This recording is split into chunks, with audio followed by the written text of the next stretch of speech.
લાકડી વિના આવે છે એના માટે તાળી પાડો.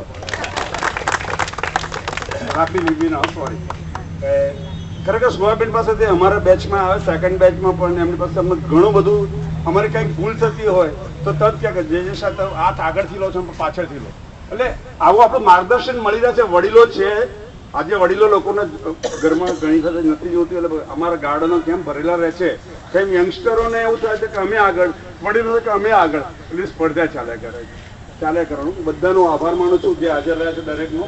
ખાસ તો એ લોકોનો આભાર માનું છું કે મિલનભાઈ કાલે ગાંધીનગર હતા, છતાં તે આપણા માટે ત્યાં વરસાદ પડતો છતાં સવાર વહેલા મોર્નિંગમાં આવી અને આ જહેમત એમને કરી. હજુ અમને બાંધતો ફાવે એકચ્યુઅલી એમની ખબર નેક્સ્ટ ટાઈમ પણ બોલાવવા જ પડશે.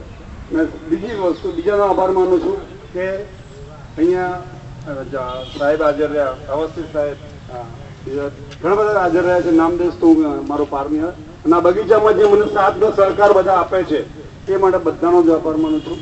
અને બીજો આભાર છેલ્લે માની લો કે જે આની અંદર યોગદાન આપ્યું છે, પોતાનો ફાળો આપ્યો છે પૈસાથી કાયમ માટે, યંગસ્ટરો પુરોહિતભાઈ છે, પછી બીજા ચિરાગભાઈ, નાગરભાઈ, બધા અમને સારો સપોર્ટ કરે છે. અમે આ કરતા એ લોકો ઘણું બધું નેચરલી છે કે આજ પછીનો દોર એમના હાથમાં છે, એને સંભાળી લેશે એવી આશા સાથે છું. અને છેલ્લો આભાર ખાસ તો રાજશ્રીબેન આ માઇક સાથે અહીંયા હાજર રહ્યા, ઉપસ્થિત રહ્યા, આપણને માર્ગદર્શન આપ્યું, એ બદલ ખૂબ ખૂબ આભાર. Thank you.